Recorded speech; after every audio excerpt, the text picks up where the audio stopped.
So this occurred many years ago, but will ever stay with me and change my views of allowing my kids to have their own separate phone line.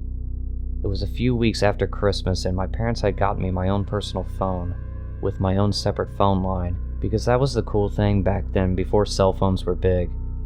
And I had given my friends my number because who wouldn't? Anyway, it was about 3 a.m. and I had been sleeping when my phone began to ring. I thought, that's odd. Who could be calling me this early? We all have school in the morning. So I answer it, but all could be heard was breathing on the other end. I left it off as someone messing with me and hung up.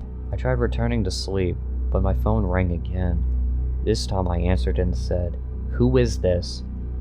Nothing, just breathing again. At this moment I was beginning to get irritated. I told him to stop calling me and hung up. I lay down again for another 30 minutes when my phone rang yet again for a third time that morning. I was mad, so I answered it and said, "This isn't funny, I'm trying to sleep. I have school in the morning, stop calling me." This time there was a reply. It was a man's voice, sounded very gravelly, and he laughed and said, "I can see you. You're very pretty. Why don't you come out and play in the snow with me?" With that, I hung up and started crying. I ran to my parents' room and woke up my mom, telling her what happened. With that, she woke up my dad, and he made me tell him what had happened.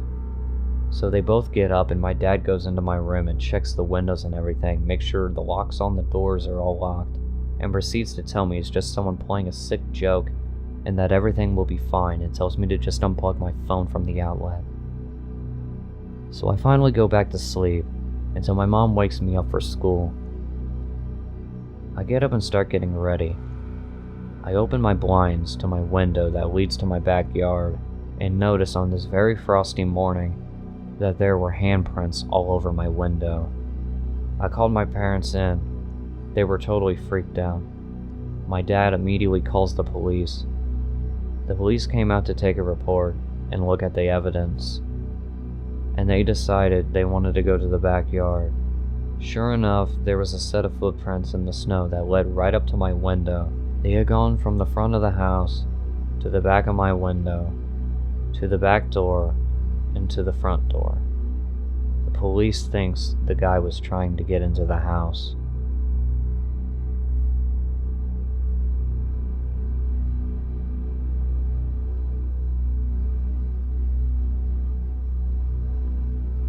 It was the middle of the summer and my parents had left for the weekend to go to our home in Cape Cod. It was about a 2-hour drive, so it's no big deal for them to leave me home alone for a few days. My mom had made pulled pork and pasta for me to heat up whenever I wanted, and I had some money if I wanted to order a pizza or something. Things were all good. First night I was alone. I stayed up until 3 in the morning playing Xbox, so I woke up really late the next day.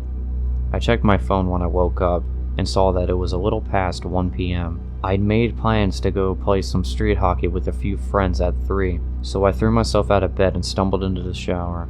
I take really long showers, so when my parents are gone, I go mental. I was in there for about 45 minutes when I heard my back door open.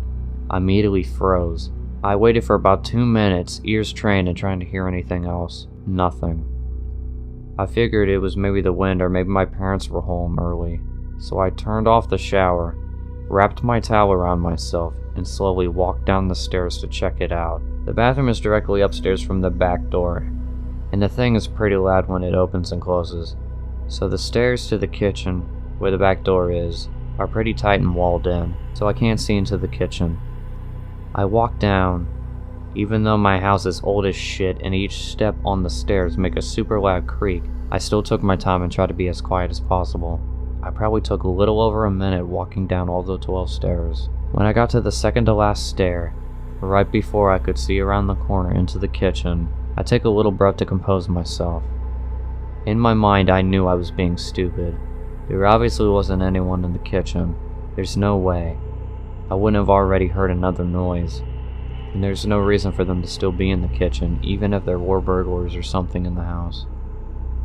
After sort of mentally chastising myself for being a wuss, I sort of chuckled to myself and just normally walked down the last 2 stairs and turned the corner into the kitchen. Standing about 2 feet away from me in the middle of the kitchen is a man staring straight at me, perfectly still, with a massive smile across his face. He's just staring at me.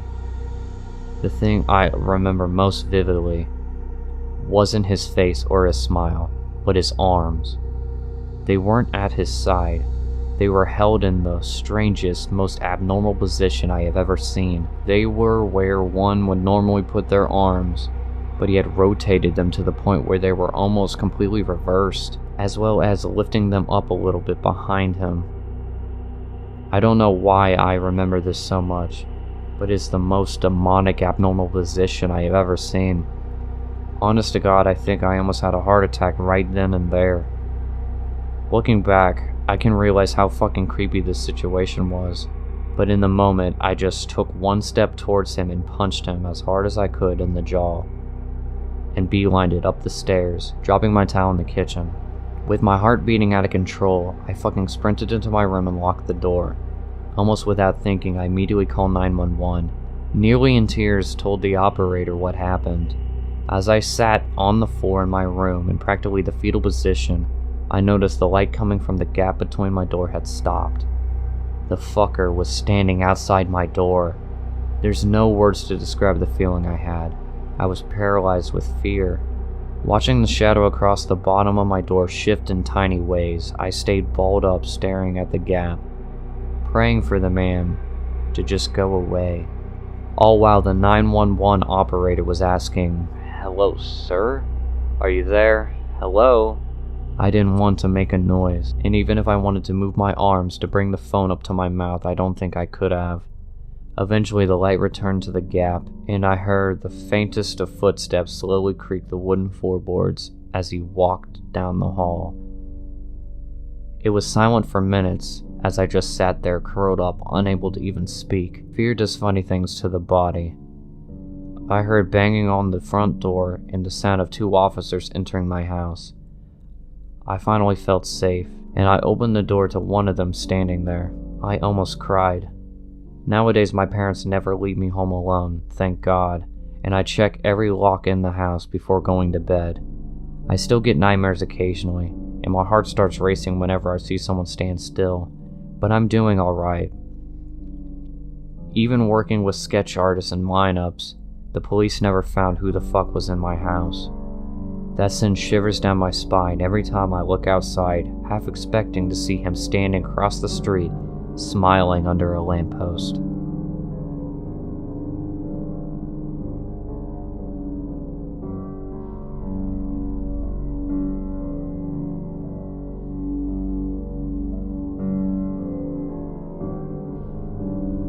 This incident took place in New York City on a Saturday night. I had dinner with a few friends, and afterwards I started to go back to the Upper East Side where I lived. I had just gotten off the subway, and when I got up to the street, I noticed a young lady in her 20s leaning against the wall and crying. I also noticed that she was pregnant. Being the sensitive person I am, I kept looking at her and debating if I should say something. She noticed I kept looking at her and approached me. Let me just say it was around 12 degrees and this woman was wearing a t-shirt. I became concerned that she was in trouble. She introduced herself as Katie and told me that she was 7 months pregnant and homeless. She asked if I could get her some hot chocolate or some hot beverage from the D&D down the street. I didn't want to be insensitive because that's not the sort of person I am, so I offered to give her cash instead. To be honest, I was tired and I just wanted to go home, but I did want to help her. Now this is where it gets a little weird. I take out my wallet and she can clearly see that I have hundreds in cash as well as my credit cards. I'm not trying to sound like a spoiled brat or anything, but that's just the way it was. She declines the money offer and says that she would prefer the hot drink. I continue to hold out a $20 bill and said, "I'm sorry about your situation and I wish I could help more, but I really need to get home."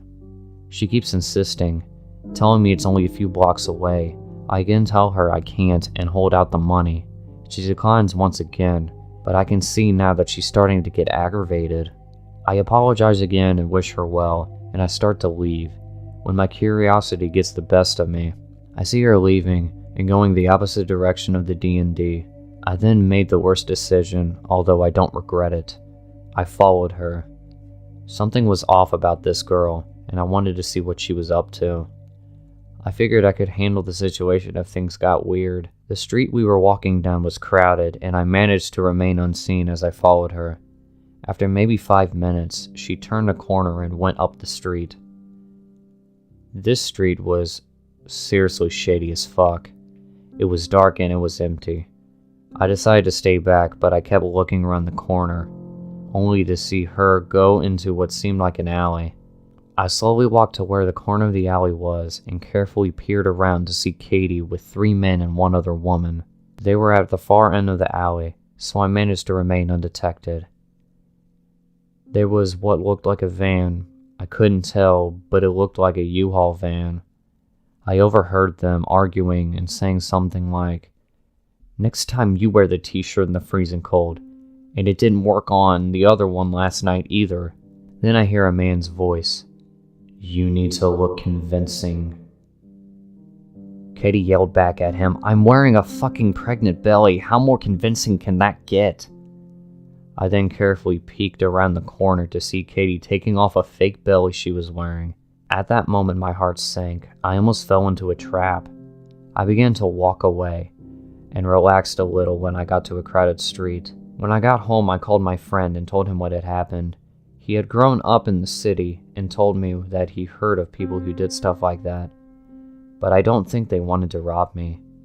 If that was the case, why didn't Katie take my wallet when I took it out? I walked past that area almost every day, and I've never seen her since.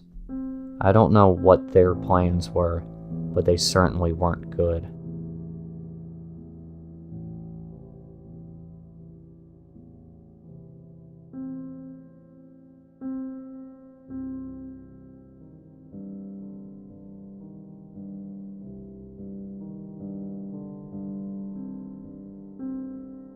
In the earliest months of 2014, I started dating my current boyfriend. We hit it off immediately, which resulted in me staying at his house multiple nights out of the week. Eventually, I ended up living there, sharing a mobile home with him and his father. The neighborhood itself was fairly creepy, one of those unnamed country areas that branched from a main road. Richard, my boyfriend's dad, would tell me stories about how the entire street was owned by one man, a guy who had gotten old in recent years and let the land go. As a result, the field beside our mobile home was overgrown with weeds and old trees. He also told me about these strange occurrences, which he attributed to 2 things: aliens and kids from another neighborhood. Despite his warnings on how creepy the area was, I didn't take him too seriously. After all, his biggest concern was aliens. I was unemployed for a short period of time after moving in, which left me alone in the house, while my boyfriend and his dad went to work. I spent most of my days putting in job applications, cleaning up the house, and reading online. I guess you could say that my presence in the house was pretty predictable, which is the only explanation for this occurrence. On a day as unremarkable as any other, while I sat reading a book in my bedroom, I hear a car pull into our driveway. The sound was pretty distinctive considering the area wasn't paved but rather made up of gravel. Thinking that my boyfriend, Cody, came home early from work, I slipped my shoes on and started for the front door, which was on the other side of the house. Before I could reach it, a knock sounded against the glass. The front of our trailer had a sunroom, basically a front porch that is encased in windows, making it so you had to go through 2 doors before stepping into the living room. Being as paranoid as he was, Richard would usually lock the sunroom door before leaving for work, unless he was in a huge hurry. Still thinking that maybe my boyfriend had come home early from work, I opened the front door to let him in. Only, it wasn't Cody at the front door, but rather a short Hispanic man. He smiled at me through the glass and nodded, almost as if I was exactly who he was expecting to answer. I noticed that he had one hand behind his back and another hanging at his side. I tried not to think too much about it. Besides him and our carport was a small white truck, and I could hear the engine was still running. Hey, can I help you?" I tried to make my voice as strong as I could, but it only came out shaky. "I'm with the garbage company. I'm here to pick up your trash cans," he claimed. I knew immediately that this was a lie. Yes, it is common for the garbage company to come and pick up your trash cans if the bill hadn't been paid, but I had gone with Cody the week before to pay it. Not to mention, the drivers would never knock on the door. They would only grab the cans and leave. I glanced to my left, seeing that our trash cans were still there, on the outside of the sunroom, somewhat behind the house. "They're right there. If you need them, then take them," I said. This time my voice was more assertive, causing my visitor's smile to turn into a frown. "May I come in?" he asked.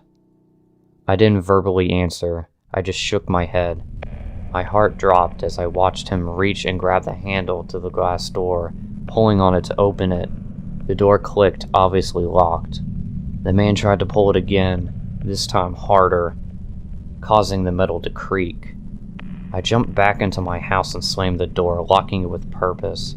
It was quiet in the house, that I only noticed two sounds, my heart pounding, and the doorknob to the back door jiggling. There was no way it could be the guy from the front porch. He couldn't have had time to get to the back door, even if he ran. I yelled through the door, "I'm calling the fucking police!"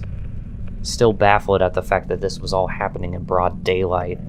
I could hear the truck drive through the carport and into our backyard. Immediately after that, I took the moment to look through the blinds of a window, watching a separate man jump off the back porch and into the passenger seat. To this day, I'm convinced that these men knew I was home alone and carefully planned an attack. One of them was meant to distract me, while the other broke into the back door. I still don't know what was hidden behind the guy at the front door. All I can say is that I am forever thankful of how paranoid my father-in-law is. Who knows what could have happened if he hadn't locked the sunroom door.